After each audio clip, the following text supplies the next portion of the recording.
मधुस्फीता वाचः परममृतं निर्मितवतः तव ब्रह्मन् किं वा गपिसुरगुरोर्विस्मयपदम् मम त्वेतां वाणीं गुणकथन पुण्येन भवतः उनामीत्यर्थेऽस्मिन् पुरमथन बुद्धिर्व्यवसिता।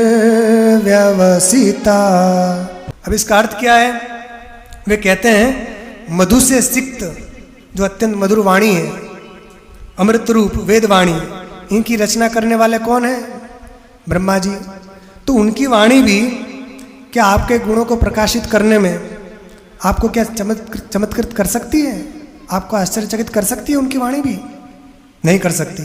इसलिए हे त्रिपुरारी, मेरी बुद्धि आपके जो गुणानुवाद से जो पुण्य होगा, उस पुण्य से अपनी इस वाणी को पवित्र करने के लिए मैं आपके स्तुति कर रहा हूँ। आपकी स्तुति करने में मेरी बुद्धि क्यों उद्यत हुई है?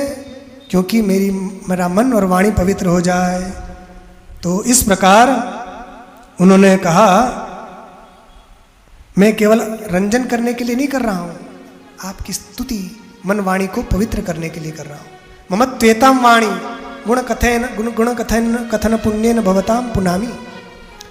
आपके गुण कथनों को द्वारा अपनी वाणी को पवित्र करने के लिए मैं ये स्तोत्र की रचना कर रहा हूं।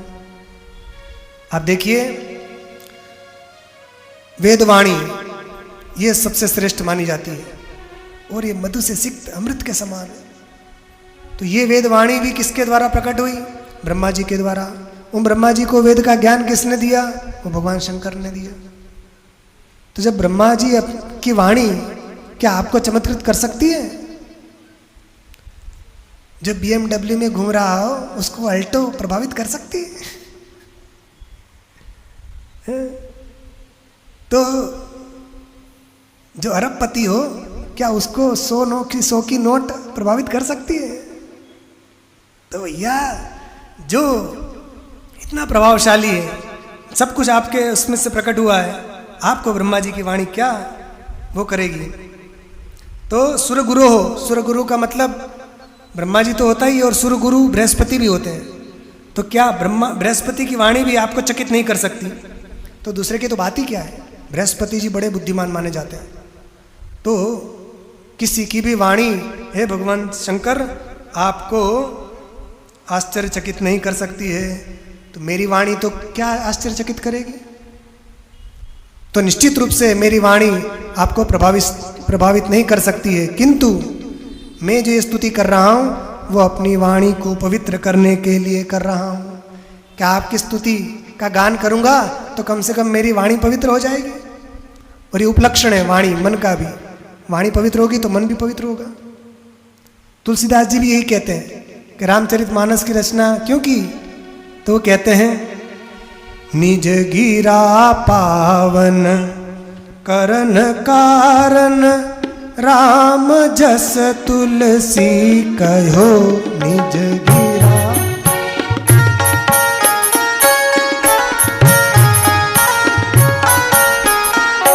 निज गिरा पावन करन कारण राम जस तुलसी कहो।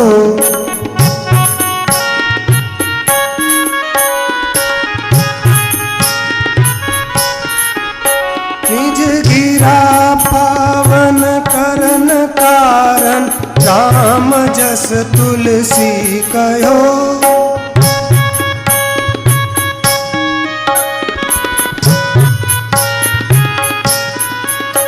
निज गिरा पावन करन कारण राम जस तुलसी कहो।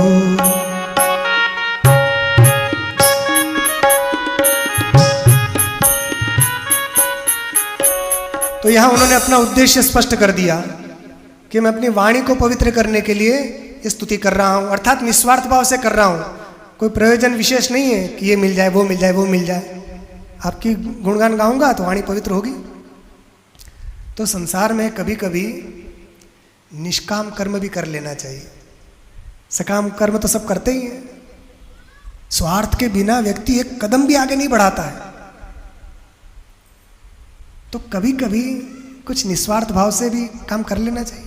भगवत गीता तो ये सिखाती है, निष्काम भाव से कर्म करो। तो एक बार क्या हुआ, एक व्यक्ति था, तो महात्मा जी कथा सुना रहे थे, निष्काम भाव से कर्म करना चाहिए। अब वो आया महात्मा जी के पास और महात्मा जी ने कहा कि देखो भगवान का भजन जो है, स्वार्थवश तो सब लोग करते हैं, भगवान का भजन बिना स्वार्थ देखे, बिना लाभ का विचार किए भी भगवान का भजन करना चाहिए। वो आ गया, उसने आके कहा महाराज बिना किसी लाभ के कोई काम करता है संसार में? तो कहाँ करते हैं? नहीं, मैं नहीं मान सकता, कोई नहीं कर सकता। अच्छा, तो उसको पता था वो व्यक्ति गुटखा खाता था, तंबाकू। तो महात्मा जी ने कहा कि तेरे मुंह में क्या है? क्या तंबाकू? अच्छा, तो बोले कि ये बताओ तुम ये तंबाकू क्यों खाते हो, इससे क्या लाभ? तंबाकू खाने से कोई लाभ है बताओ? तो बोला कि नहीं, ऐसा इसका कोई लाभ तो नहीं है।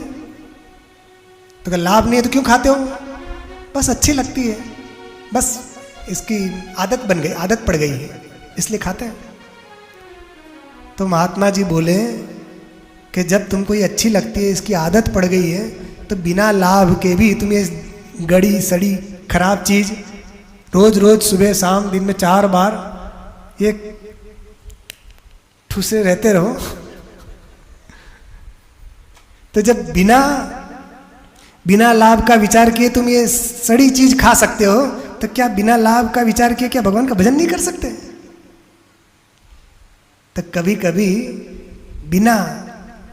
बिना लाभ का विचार किए भी कुछ काम करना चाहिए, उससे परमार्थ सुधर जाता है। परमार्थ, तो जिसका परमार्थ सुधर जाता है फिर उसका पूछना ही क्या। तो निष्काम कर्म करने से हमारा अंतःकरण पवित्र हो जाता है, और पवित्र अंतःकरण में फिर अच्छे विचार आते हैं। अच्छे विचार से व्यक्ति अच्छे कर्म करता है, अच्छे कर्म करता है तो उसका फल वो भी अच्छा होता है। अच्छे कर्म से पुण्य होता है, पुण्य का फल सुख होता है, और सुख से हर व्यक्ति सुख के लिए सब कुछ करता है। इसलिए जिसको सुखी होना हो वो अच्छे कर्म करे। अच्छे कर्म कब करेगा? जब अच्छे विचार आएंगे। अच्छे विचार कब आएंगे? कि जब वो सत्संग करेगा, जब स्मृति लौन में भगवान शंकर की महिमा का बखान हो रहा हो, उस समय वहाँ आकर जो प्रेम से श्रद्धापूर्वक भगवान की मंगलमय कथा का, उनके दिव्य गुणगान का श्रवण करेगा, तो उसकी स्मृति निर्मल होगी, और जिसकी स्मृति निर्मल हो जाती है वो भगवान को प्रिय हो जाता है। जब स्मृति निर्मल होती है तो व्यक्ति कपट छोड़ देता है, निष्कपट हो जाता है, छल छिद्र छोड़ देता है। छल छिद्र कौन करता है? कपटी व्यक्ति करता है, जिसकी बुद्धि मलिन होती है। जो सत्संगी होता है, धर्मात्मा होता है, वो छल कपट नहीं करता है। जो छल कपट करने वाले हैं वो सब लोग वो सत्संग से दूर हैं, या तो फिर वो वस्तुतः सत्संगी नहीं है। क्योंकि सत्संग सिखाता है आपके हृदय को निर्मल बना देना। सत्संग का यही तो लाभ है कि आपका मन निर्मल हो जाता है, और जो निर्मल मन वाला होता है वही भगवान को प्रिय होता है। निर्मल मन जन सो मोहि पावा, निर्मल मन जन सो मोहि पावा, निर्मल मन जन सो मोहि पावा, निर्मल मन जन सो मोहि पावा, मोहि कपट छल छिद्र न भावा, मोहि कपट छलो छिद्र निर्मल मन जन सो मोहि पावा। निर्मल मन जन सो मोहि पावा। निर्मल मन जन सो मोहि पावा। निर्मल मन जन सो मोहि पावा। मोहि कपट छल छिद्र न भावा। मोहि कपट छल छिद्र न भावा। मोहि कपट छल छिद्र न भावा। मोहि कपट छल छिद्र न भावा। भगवान कहते हैं मुझे निर्मल मन वाला पसंद है, छल छिद्री कपटी व्यक्ति मुझे पसंद नहीं है।